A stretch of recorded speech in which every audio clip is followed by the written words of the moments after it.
Très bien, bien bonjour à toutes et à tous. Nous sommes déjà assez nombreux en ce mardi matin pour cette conférence de presse. Donc, je vous remercie pour votre présence, pour cette conférence de presse très particulière de GoFar, l'association Loi 1901 basée en France et plus précisément à Escalquens en Haute-Garonne, qui signifie donc Global Organization for Agricultural Robotics. C'est une association donc, qui est née en 2019 sous l'impulsion d'Axema et de Nayo Technologies à l'époque. Et aujourd'hui, c'est un moment assez historique pour nous puisqu'on va vous dévoiler une transition qu'on opère sur l'association. Donc, je suis ravie d'être entourée aujourd'hui au niveau de l'équipe d'Emeric Barthès, le président de GoFar, de Mayalène Cazenave, co-directrice. Je suis moi-même donc Gwendoline Legrand, co-directrice de GoFar. Et j'aimerais donc juste rapidement vous donner quelques indications sur la tenue de cette conférence de presse. Donc, comme je vous le disais, maximum 10 heures, tout sera terminé, 45 minutes de conférence de presse et une session de questions-réponses pour permettre à tout le monde de s'exprimer. Je demanderai également, si vous ne l'avez pas déjà fait, de couper vos micros et caméras pour le confort de tous. Et à l'issue de cette conférence de presse, nous vous enverrons également donc, cette présentation qui fera office de dossier de presse, ainsi que le communiqué et puis des photos pour les journalistes qui en auront besoin. On s'est à votre disposition pour en fournir en haute définition également. Eh bien, on va démarrer. Donc, on a le plaisir d'accueillir, comme je l'indiquais, Emeric Barthès, président de GoFar, et Mayalène Cazenave, co-directrice avec moi-même sur l'association. On a également autour de la table les deux autres personnes qui font partie de l'équipe opérationnelle, Elisa Abreu, chargée de communication, et Marie-Flore Doutrelot, en charge des projets robotiques agricoles au sein de GoFar. On va vous jouer une petite vidéo qui est en anglais, mais je pense que vous allez tous comprendre. Faced with the urgency of feeding a growing global population and the pressing challenges of agriculture, and after 10 years of FIRA, GoFar is shifting into high gear. Let's go. The GoFar tour across the world, GoFar is engaging with those who are already transforming the future of agriculture, staying close to producers, understanding their real needs, and delivering robotic solutions that truly fit through on-site demo days. Helping startups scale up by connecting them with the world's largest international network of investors through dedicated Invest Day. Driving technology transfer by bridging research and industry through collaborative R&D Day. And continuing to foster and strengthen agricultural robotics networks worldwide. 10 events to celebrate FIRA's 10th anniversary, a kickoff, 5 field days across Europe, R&D and investment days, and multiple global collaborations through 3 major FIRA events in France, the USA, and Australia. GoFar Tour. Together, let's go further.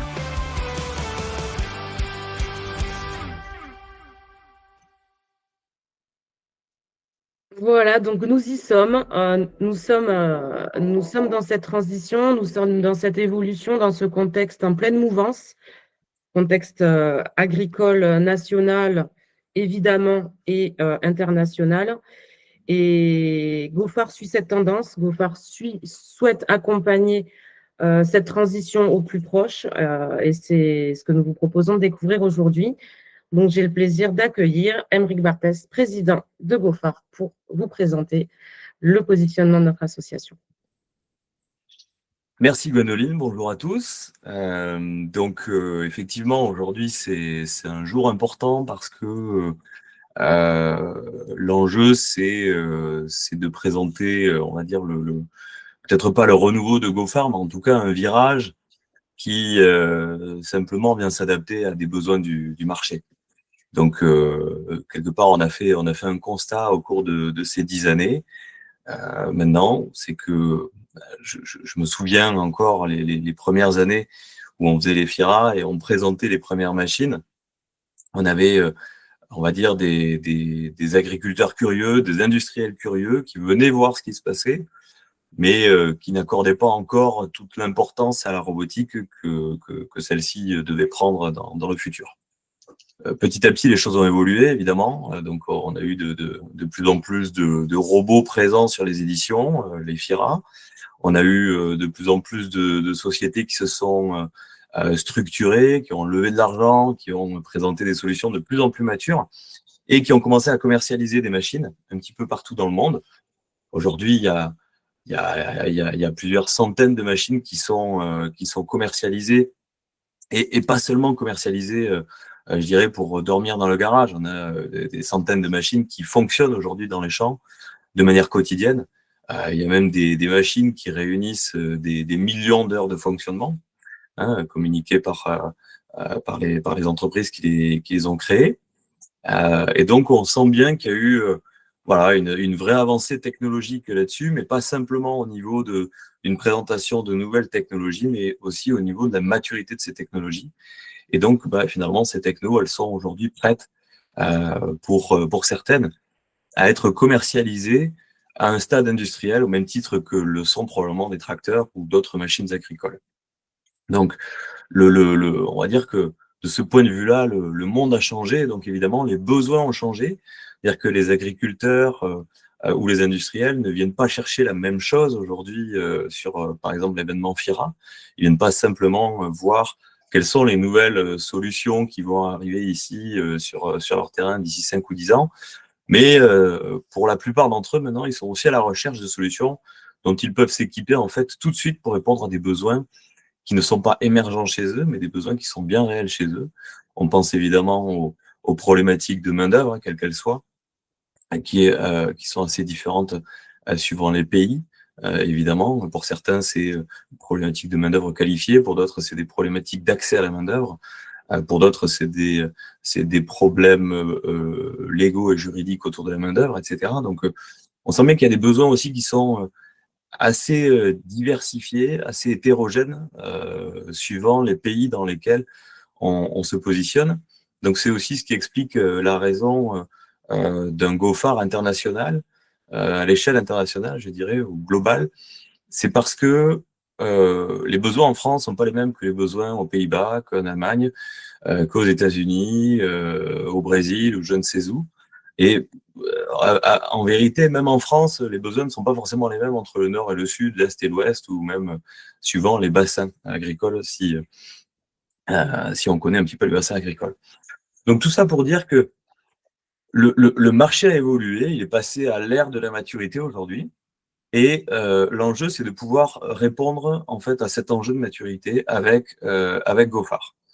Il y a un constat aussi qui est assez simple, c'est au cours des derniers FIRA, on voit bien que il y a une certaine aussi, je dirais peut-être pas stagnation, mais en tout cas, on sent que il est difficile d'accélérer le FIRA en lui-même et d'attirer de plus en plus de monde, etc. Parce que voilà, finalement, il faut commencer à essayer de proposer aussi autre chose pour permettre en fait à tout l'écosystème de pouvoir répondre à ses propres questions vis-à-vis de la robotique. Et du coup, GoFar, ça ne va plus être simplement l'organisateur du FIRA, hein, désormais.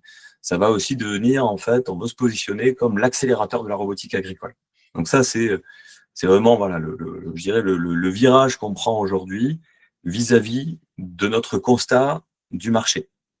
C'est sincèrement de partir sur comment est-ce qu'on peut accélérer l'installation de la robotique agricole dans les fermes. Jusqu'à maintenant, on était plutôt sur la promotion de l'écosystème et structurer l'écosystème pour être sûr de pouvoir donner une chance en fait à la robotique agricole. Aujourd'hui, cette chance, elle a été saisie par l'écosystème, par le secteur. Maintenant, tout l'enjeu, c'est de l'accélérer.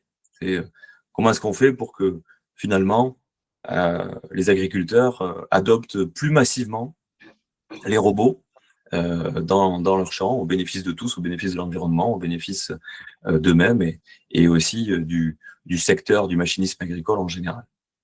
Donc, on peut changer de slide. Voilà. Merci Gwendoline.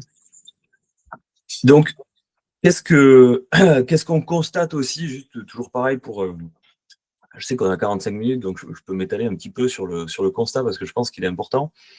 Ce qu'on constate également, c'est que finalement, il y a des blocages aujourd'hui pour les agriculteurs pour acheter des robots.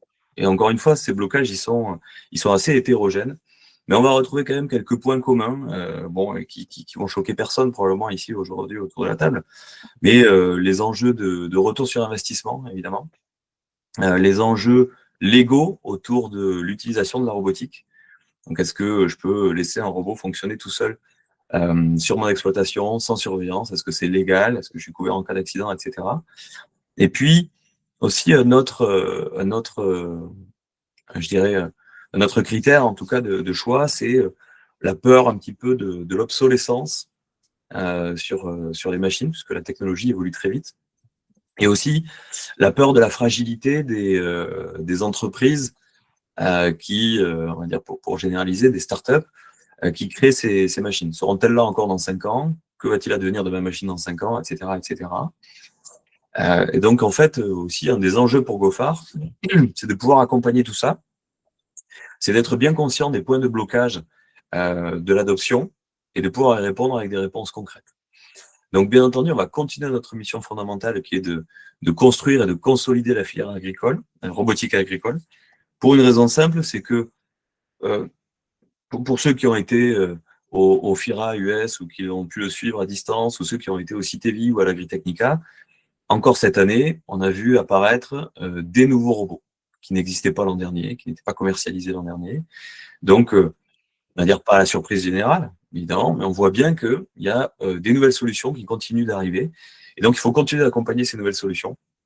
Et il faut continuer de consolider cette filière-là, robotique. On voit aussi qu'il y a les majeurs du secteur. Hein, donc, on voit du New Holland qui a sorti son robot R4, notamment. Donc, on voit bien qu'il y a aussi, c'est pas qu'une histoire de start-up, c'est aussi maintenant une histoire pour les majeurs, les industriels majeurs, hein, les grands tractoristes, de se frotter à la robotique et de voir finalement comment est-ce qu'eux aussi peuvent y répondre. Donc, l'enjeu et la mission fondamentale pour Gophare va rester de consolider la filière robotique agricole.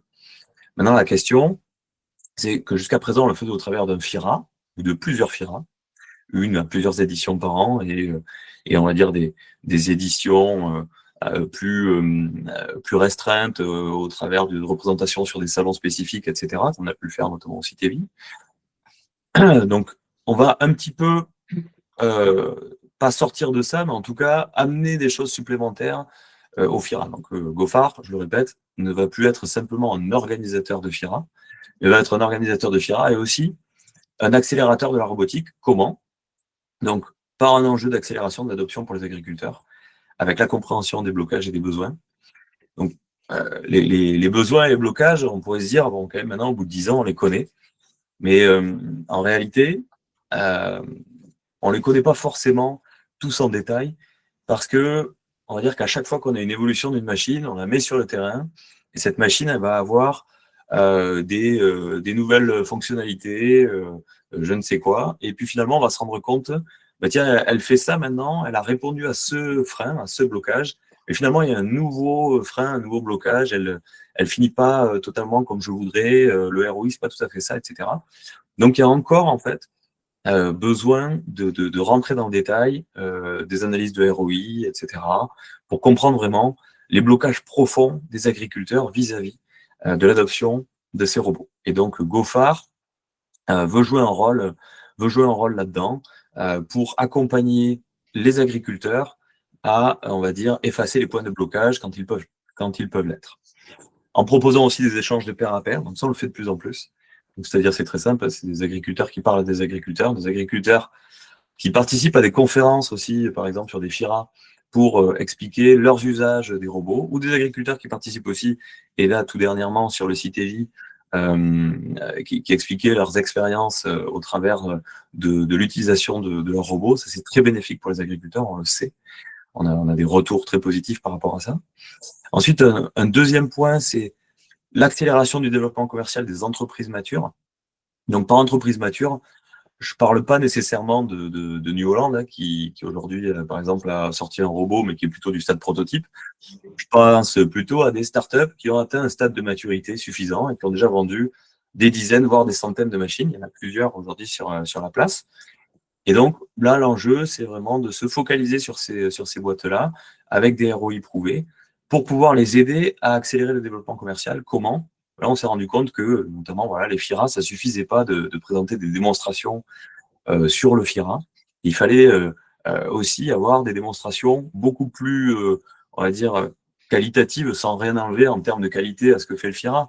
Mais, par exemple, sur de véritables vignes, ou sur de véritables pommiers, ou des véritables amandiers, ou des véritables, je dirais, champs de légumes, etc. Vraiment à l'échelle industrielle telle que peut le pratiquer un agriculteur, pour que ça ait du sens pour lui, et pour qu'il puisse réellement se représenter comment va réagir le robot dans un environnement réel et pas un environnement très maîtrisé, comme on peut l'avoir sur des salons où on a des démonstrations.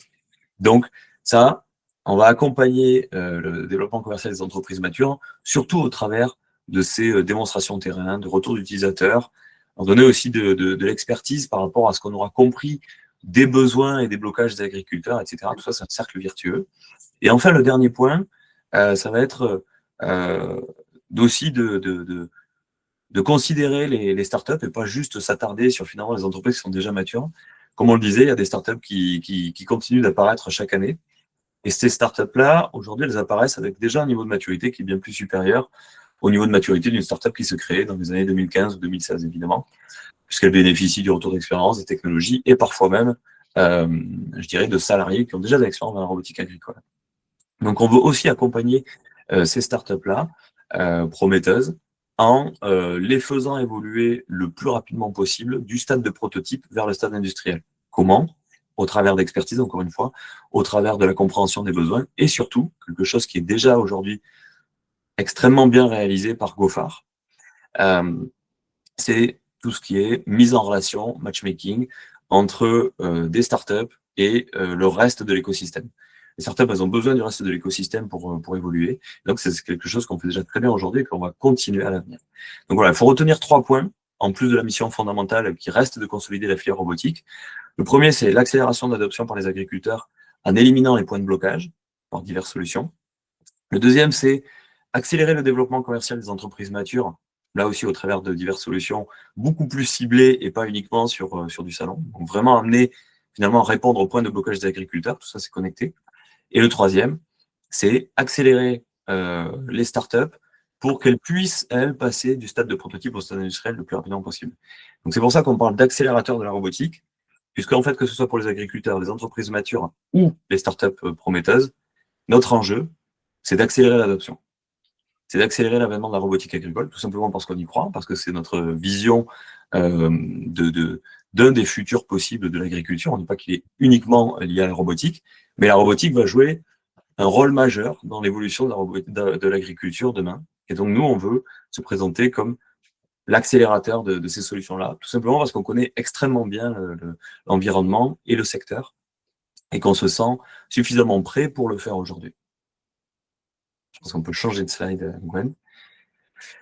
Et donc, du coup, on a découpé ça en 3 actes.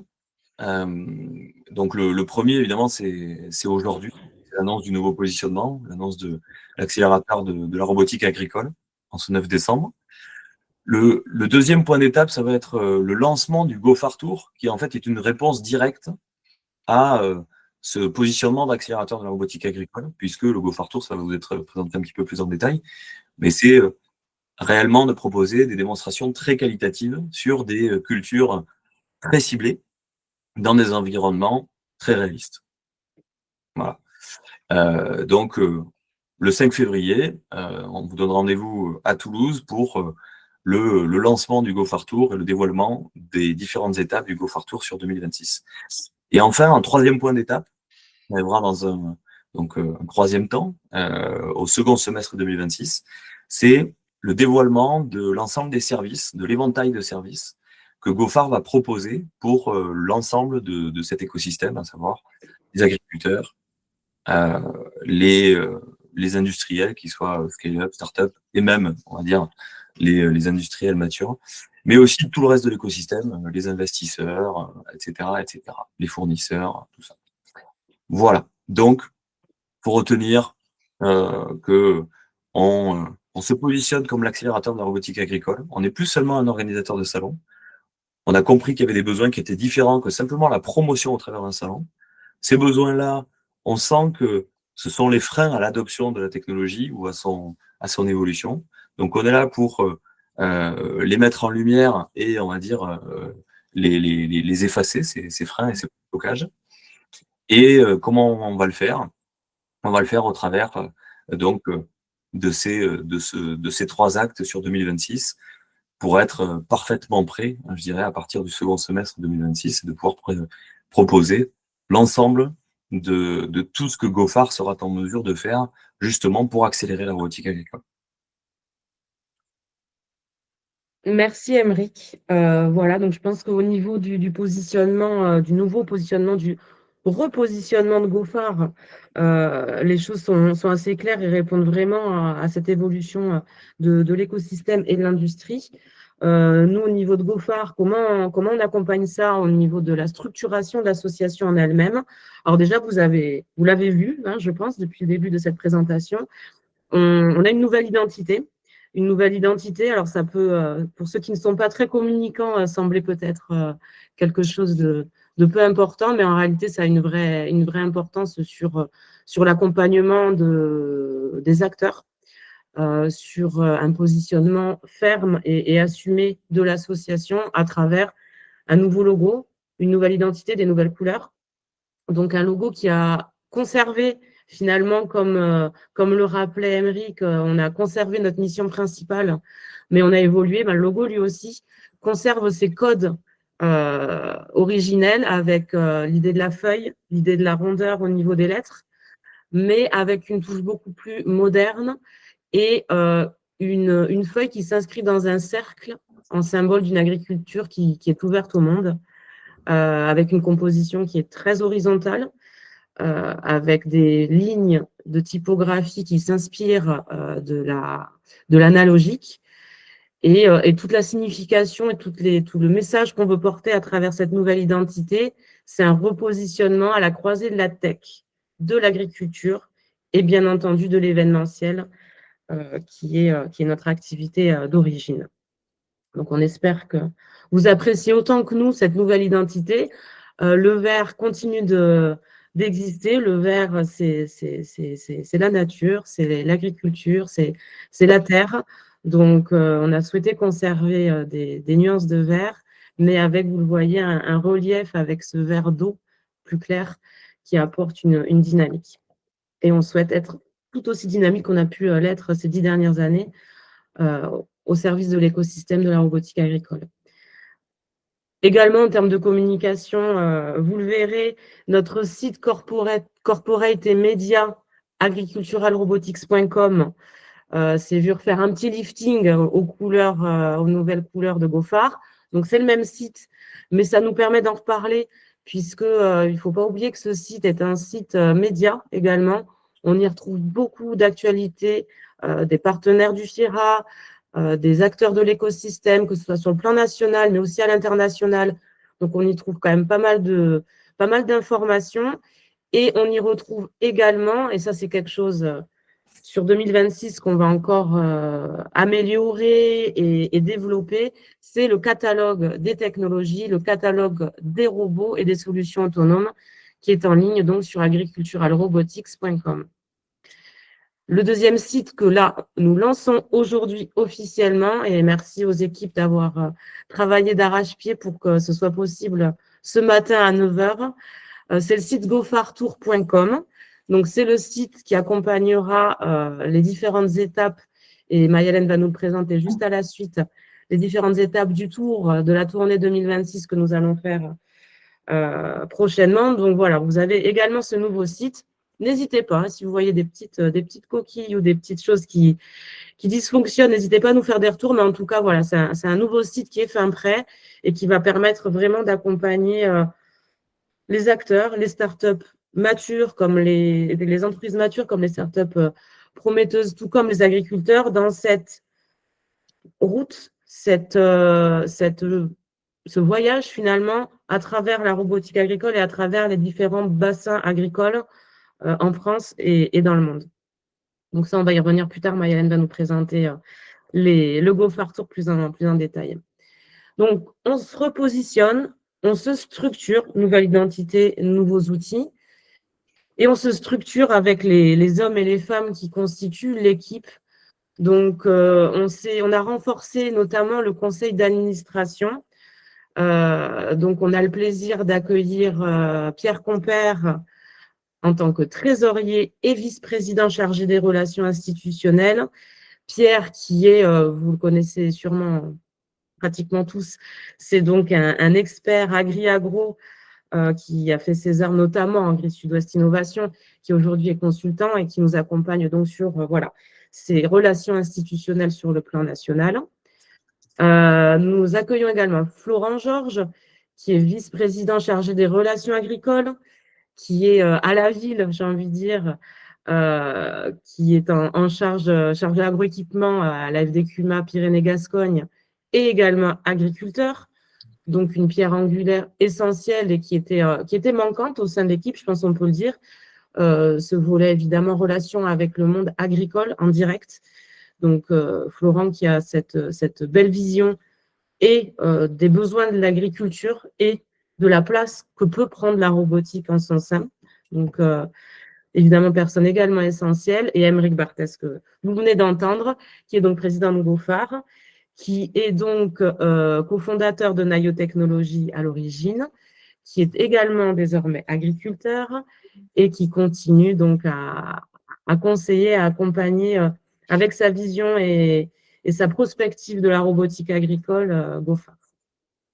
Bien entendu, et je n'oublie pas ces deux personnes, ces deux membres du conseil d'administration qui font que GoFar se développe, qui font que GoFar a vraiment une pluralité dans ses composantes et a une cohérence sur les différents pans de l'écosystème.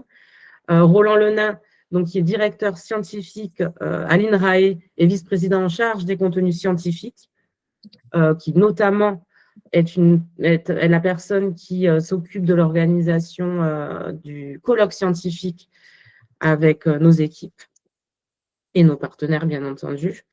Et Guillaume Boquet, qui est secrétaire de GoFar et directeur des affaires réglementaires d'Axema.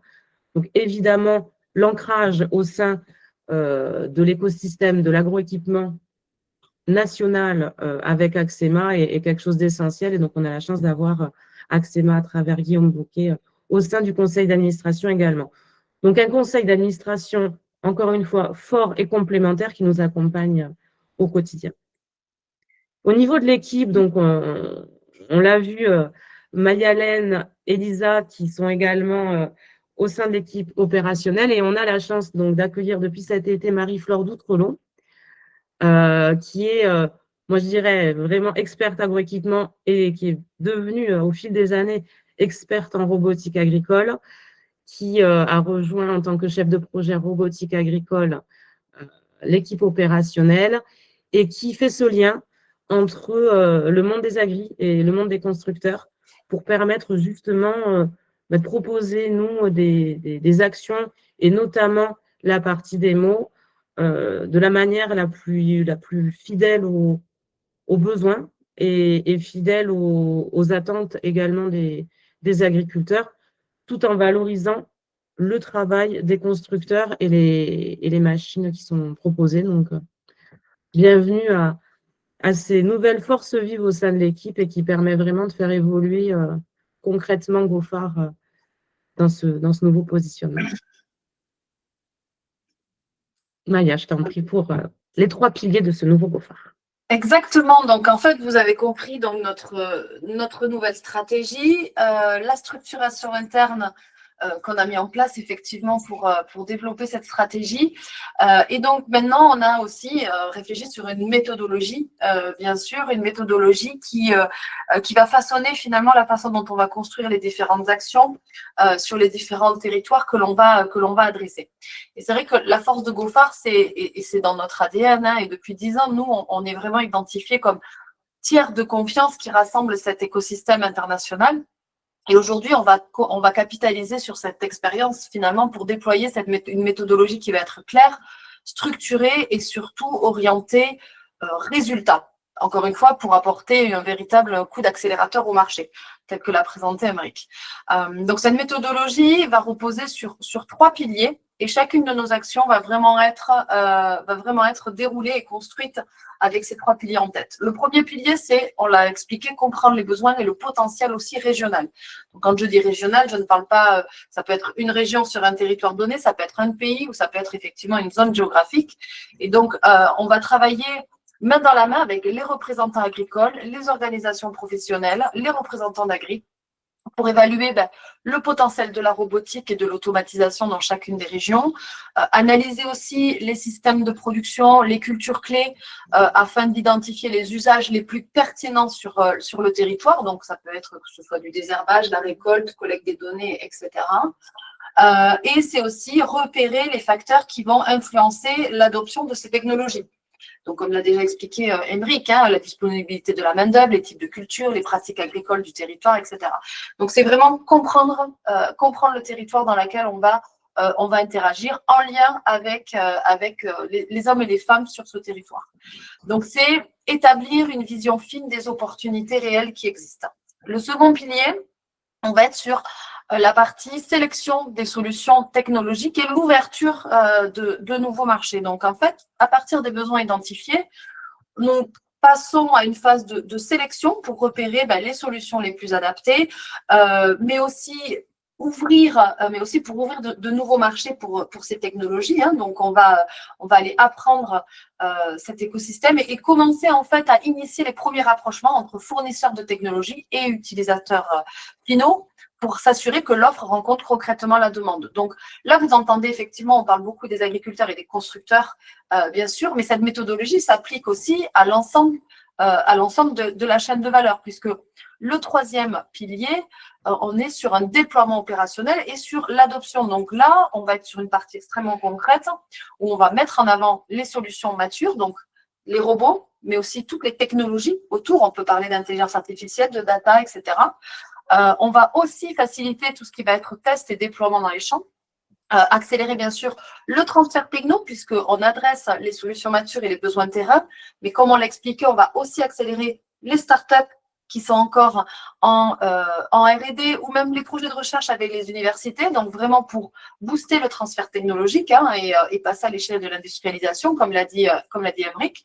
Et bien entendu, connecter aussi pour stimuler l'investissement, puisque ça va rester au cœur de l'action. Donc, 3 piliers qui vont vraiment être le socle de déploiement de nos outils et de notre expertise pour apporter finalement un plan qui va être ciblé, qualifié et directement opérationnel.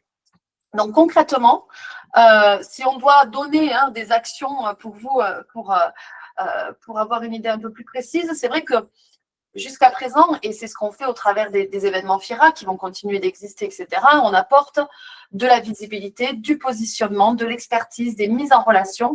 Et en élargissant notre offre, finalement, on va compléter nos actions pour structurer cette méthodologie et surtout garantir d'avoir un véritable impact sur le terrain. Et en fait, c'est ce qui va guider notre approche. C'est vraiment cette notion d'une technologie utile avec un impact qui va être réel et qui fait sens sur le territoire. Donc concrètement, pour la première phase, identifier, on va mener des études de marché sur des territoires. Donc on va vraiment aussi enrichir cette vision. Des études de marché, mener des partenariats, discuter avec ses représentants de filière, établir un premier contact, une première préfiguration de quel pourrait être notre impact et nos besoins sur le territoire. Donc, des mises en place de rendez-vous qualifiés, etc. Donc, quelque chose vraiment très fin dans l'approche. La deuxième partie sur cette sélection de machines, donc Gwendoline l'a énoncé, hein, mais ce catalogue robot qui existe déjà, qu'on est en train d'étoffer et qu'on va développer de plus en plus, pour ouvrir aussi de nouveaux marchés et apporter ce rapprochement entre les acteurs. On met en place des collaborations avec déjà des salons d'agroéquipement existants. On va aussi créer des temps forts de démonstration au champ. Et bien entendu, pour connecter les acteurs, on conserve notre format de FIRA, hein, puisque les événements FIRA, c'est vraiment, chaque année, ça nous permet de rassembler tout le monde.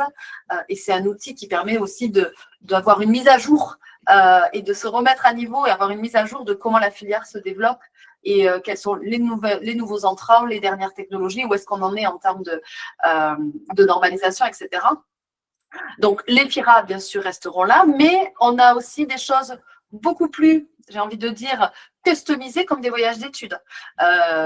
Clairement, en titre d'exemple, l'année prochaine, entre juin et juillet, on va voyager au travers de fermes en Angleterre et aux Pays-Bas avec une délégation d'agriculteurs australiens sur la filière légumes uniquement. Donc ça, c'est aussi tout un service, des services que l'on propose en plus. Et bien sûr, on va conserver notre format de l'Invest Day qui est vraiment extrêmement qualitatif et on a des belles success stories qui attestent que ce format-là permet vraiment aux startups de trouver des investisseurs et en tout cas d'avoir la possibilité de toucher des investisseurs du monde entier. Donc, c'est grâce à cette méthodologie et effectivement avec ces outils-là que GoFarm devient un véritable moteur pour l'adoption qui va être capable à la fois d'accompagner les territoires, les constructeurs, les agriculteurs et donc l'ensemble de la filière. Donc, j'entends les universités, les fournisseurs techno, les agro-industries, etc., vers une automatisation qui va être concrète et durable. Ça, c'est vraiment très important.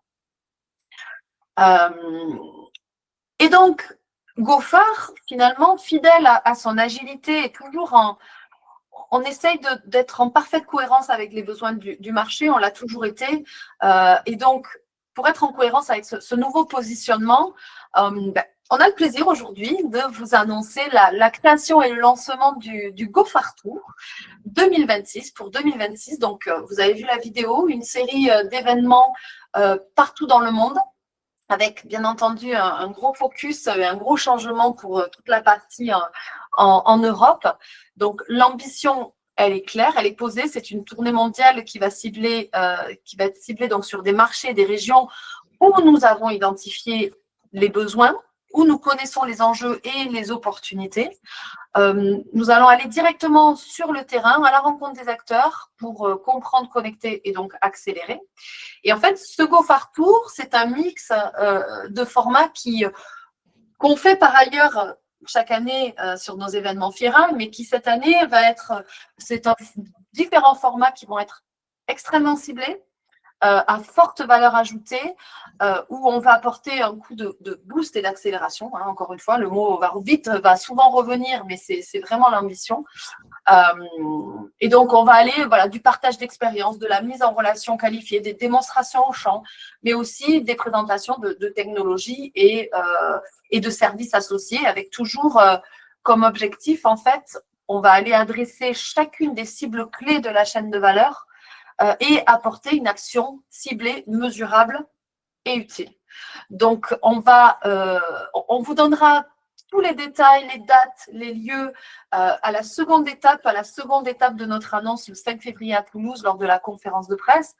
Mais je peux vous dire que l'année prochaine, nous vous retrouverons pour des journées techniques en Europe, pour un colloque scientifique aux Pays-Bas, un Invest Day international, mais aussi pour un FIRA US et différentes collaborations que l'on va mener sur les différentes parties du globe. Donc, nouveau format, nouveau positionnement, nouvelle structuration et un GoFarm Tour qui se lance aujourd'hui. Merci Maya. Et donc sur le site gofar-tour.com qui vient d'être mis en ligne, vous allez commencer à voir quelques étapes qui sont intégrées il en manque encore parce qu'on vous réserve des petites surprises, donc on les garde un petit peu au chaud et au fur et à mesure de l'année, on mettra à jour tout ça. Effectivement, rendez-vous le 5 février pour la conférence de presse qui annoncera les différentes étapes. Il est temps maintenant d'annoncer la journée technique robotique du 5 février à Toulouse. Donc, en lieu et place de notre fameux FIRA, nous vous donnons rendez-vous à Ausville-Tolosane au sein de l'Agrobiopole, donc dans le même lieu que nous organisons traditionnellement notre World FIRA, pour une journée vraiment dédiée aux robots et aux utilisateurs. Je crois que s'il faut retenir une chose de ce nouveau format, c'est bien que nous voulons donner la parole aux utilisateurs qui nous présentent leurs robots, leurs machines, leurs solutions, pourquoi ils sont passés à l'automatisation, quelles sont encore leurs attentes aujourd'hui. On a pour souhait d'à la fois présenter des solutions matures, des startups qui sont, comme on le disait, qu'on définit comme prometteuses, mais vraiment de donner la parole aux agriculteurs et aux utilisateurs. Donc, le 5 février 2026 à Ausville-Tolosane, à côté de Toulouse, on aura un programme très riche autour de 3 parcours filières. Un parcours légumes et grandes cultures, un parcours viti et un parcours arbo. Et donc, la journée, finalement, va se découper autour de ces 3 grands parcours avec des programmes en parallèle. Une parade de robots pour initier la journée avec un défilé de mode des robots au sein du hangar que l'on a à disposition pour cette journée, qui va permettre en une demi-heure de voir l'ensemble des machines et des solutions qui seront présentées tout au long de la journée. Donc, en 2 minutes, chaque robot pourra passer et être présenté. On aura également donc la présentation des solutions matures aux agriculteurs. Et au niveau des parcours, ce seront des démos. Donc, les démos dans les parcelles mises en place à cet effet pour chaque filière, mais aussi donc les témoignages d'utilisateurs avec l'expression de leurs besoins. On est en relation, nous, étroite et avec des utilisateurs agriculteurs et avec des représentants de filières, interpro, etc., qui nous permettent vraiment de présenter les besoins de chaque filière et de pouvoir, du coup, identifier les solutions et robots déjà à disposition commercialement ou les besoins encore non remplis par les solutions existantes aujourd'hui. Et ça, c'est aussi quelque chose qu'on souhaite mettre en avant pour favoriser aussi le développement de solutions qui sont en réponse évidemment concrète au niveau des utilisateurs. Ensuite, sur chaque parcours filière, les agris vont présenter le robot qu'ils utilisent au champ, avec les retours sur investissement qu'ils peuvent en faire, comment ils l'utilisent, leurs bonnes pratiques, etc. Et en fin de journée, des ateliers pratiques avec attelage et dételage d'outils, avec la configuration et le paramétrage de robots, la cartographie parcellaire, etc. Cette journée, ce sera également, comme on l'a dit, la conférence de presse de lancement du Gofar Tour, la présentation des nouveautés et des lancements exclusifs qui seront faits pendant cette journée du 5 février. Et puis aussi et surtout, je ne sais pas quel est le plus important dans cette journée hyper riche, en fin de journée, nous vous donnons rendez-vous pour les 10 ans du FIRA, puisque 2016, c'était la création du premier FIRA. 2026, on fête les 10 ans d'innovation en robotique agricole, 10 ans de partenariat, 10 ans de rencontres. Et quoi de mieux que de se retrouver en fait autour de producteurs locaux qui nous feront déguster leurs produits au moment de cette soirée anniversaire. Donc, ce que beaucoup de personnes attendent, c'est de savoir, mais OK, quels seront les robots et solutions autonomes qui seront présentés le 5 février. Donc, à ce jour, déjà confirmé, voilà l'ensemble des machines qui seront présentées à la journée robotique du 5 février. Donc, je vous les décris très rapidement pour laisser quand même le temps aux questions-réponses, mais je pense que c'est essentiel de faire le tour des technologies présentes. Donc, nous aurons le robot R4 de New Holland qui sera présenté après vous l'avez sûrement suivi, après son dévoilement à Agritechnica et au CITEVI, du coup. Nous aurons également le robot de pulvérisation Gus de John Deere. Donc, c'est un robot, ceux qui le connaissent, qui a déjà été présenté, qui est éprouvé au niveau du marché nord-américain. Et c'est donc Gus, on travaille avec eux depuis très longtemps sur le FIRA US. Et la startup a été rachetée par John Deere en réalité. Et donc, ils viendront présenter cette machine en démo le 5 février. Nayo présentera également ces deux robots TED, robots de désherbage mécanique en VT et OSE pour le maraîchage. Alors, léger, dévoilement de la nouvelle version du RoboCut 360.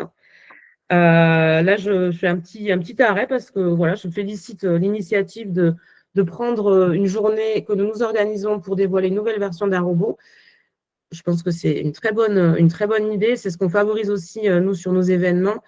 Les journalistes, et on vous remercie, vous êtes très nombreux à suivre nos événements et je pense que c'est un moment essentiel pour la robotique agricole de pouvoir couvrir les nouveautés et donc de pouvoir un petit peu faire le point sur les nouvelles solutions qui sont présentées et de pouvoir du coup avancer sur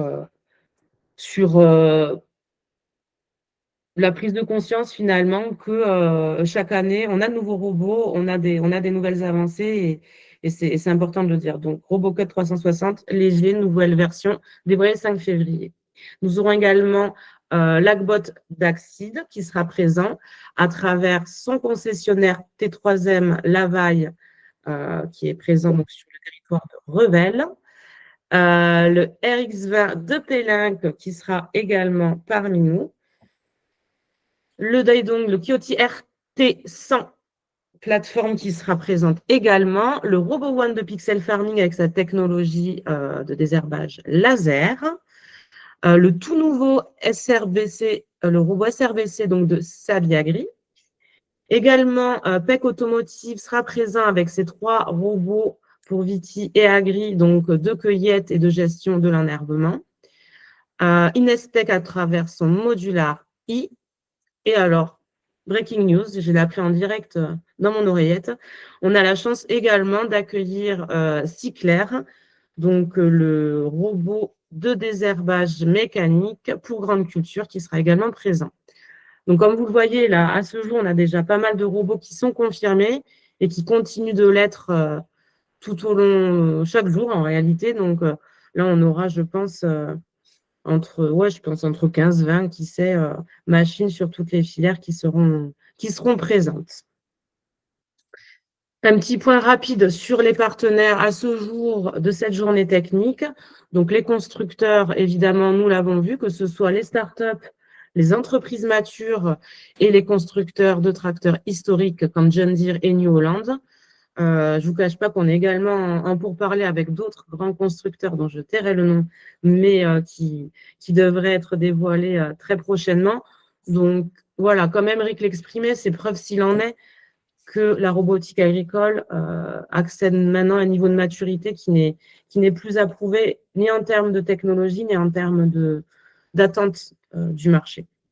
On tient à remercier aussi tous les partenaires locaux qui soutiennent donc l'événement du 5 février au niveau régional et territorial de Sicoval et la région Occitanie, la FRQMA Occitanie également et le campus sur lequel nous nous trouvons au niveau de l'Agrobiopole avec Agro Toulouse, la Cité des Sciences Vertes et l'NSFEA. On remercie également les partenaires médias qui nous soutiennent. Ils ne sont pas tous cités ici, mais ils sont en train d'être validés également, comme tous les ans. Donc, un grand merci à eux également. Nous vous donnons donc rendez-vous le 5 février pour cette journée kick-off donc de lancement du GoFar Tour à Haussville-Tolosane. Les inscriptions sont ouvertes à partir d'aujourd'hui. Elles sont gratuites pour tout le monde. Donc, ça, c'est aussi quelque chose de très important à noter. L'ouverture de nos étapes qui, voilà, au niveau événementiel, au niveau démo, etc., on a souhaité rendre gratuite pour permettre une adoption encore plus massive de la robotique agricole et des solutions autonomes. Écoutez, voilà, cette conférence de presse touche à sa fin. Il est temps maintenant, si vous en avez, nous poser des questions. On est à votre disposition. Donc, vous pouvez les poser sur le chat, ouvrir vos micros et vos caméras. Pierre Criado, nous t'écoutons. Oui, bonjour. Peut-être une première, enfin, c'est peut-être une question un peu polémique, mais on revient d'Agritechnica. On a vu qu'il y avait la moitié des nouvelles machines qui ont été présentées qui sont d'origine asiatique. Quel est le positionnement de Gofar par rapport à ça?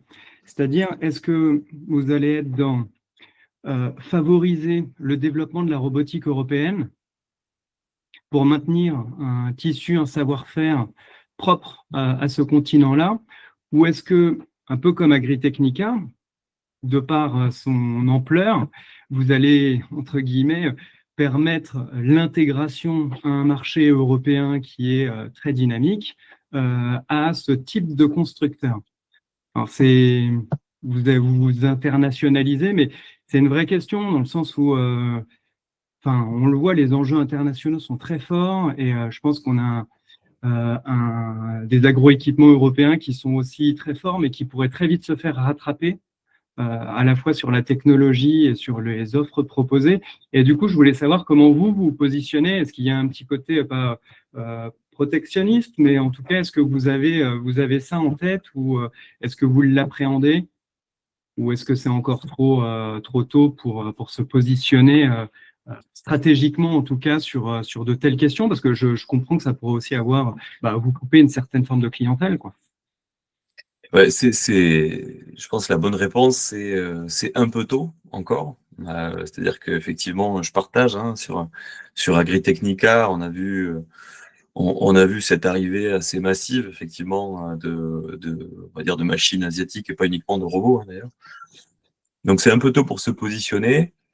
Et en réalité, aujourd'hui, une des missions vraiment de Gofar, c'est de promouvoir des solutions qui répondent aux enjeux des agriculteurs. Donc, on va dire agnostique de nationalité ou de provenance, etc. Maintenant, si demain des questions stratégiques se posent différemment, je ne sais pas, on n'en est pas encore là, effectivement. Mais aujourd'hui, on est plutôt agnostique de la provenance des machines. Et on ne favorise pas plus, on va dire, des machines européennes, américaines ou asiatiques, quoi. On n'a pas fait de choix structurant là-dessus aujourd'hui. Tout le monde est logé à la même enseigne et tout le monde est le bienvenu aujourd'hui, en tout cas pour promouvoir, encore une fois. Je pense qu'il y en a besoin, en tout cas aujourd'hui, de continuer de promouvoir ces solutions-là, l'ensemble des solutions. Et peut-être qu'un jour la question se posera, mais aujourd'hui c'est un peu tôt pour y répondre, effectivement. De notre côté, en tout cas. On a une question, merci Émeric. On a une question dans la chatbox. Le FIRA sous le format que nous connaissions sur plusieurs jours est donc remplacé par la journée du 5 février. Alors, ce n'est pas forcément un remplacement. Le remplacement, on va dire, du World FIRA tel qu'on le connaît, il est fait tout au long de l'année. Comme l'exprimait Maya, c'est différents formats sur différentes cibles qui vont être retrouvés tout au long de l'année. Donc, on peut se dire que le rendez-vous de début février à Toulouse et la journée du 5 février, ce n'est pas un remplacement en lieu et place du FIRA tel qu'on le connaît. Voilà. J'espère que c'est clair. On aura un World FIRA en 2027. On aura un FIRA aux États-Unis également courant octobre. Donc, le format FIRA ne disparaît pas, bien au contraire. C'était se dire finalement que laisser le temps aussi à l'innovation, laisser le temps, cette tournée, c'est aussi permettre de donner un temps de respiration au World FIRA. Donc le World FIRA, finalement, on s'est posé la question, est-ce que là, à l'heure actuelle, la filière a besoin d'avoir un World FIRA tous les ans ou est-ce que tous les 2 ans, pour permettre le cycle d'innovation, etc., est-ce que c'est suffisant? Donc voilà, et c'est se dire, la tournée, en fait, elle a les 10 étapes tout au long de l'année et elle va se conclure, redémarrer une nouvelle phase en février 2027, sur le World FIRA 2027. Autre question? Oui, moi j'en ai une nouvelle aussi.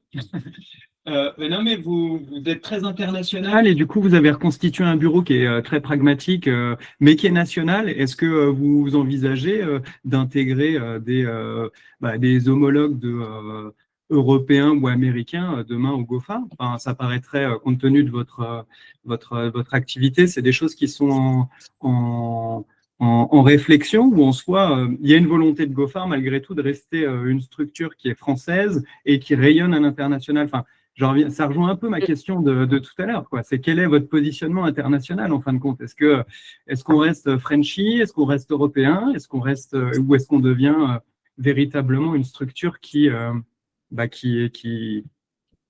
présente sur tous les continents? Ouais, on va rester, comment dire, on va rester français attaché à la France. Je dirais dans le sens où l'équipe opérationnelle aujourd'hui, elle fonctionne en France.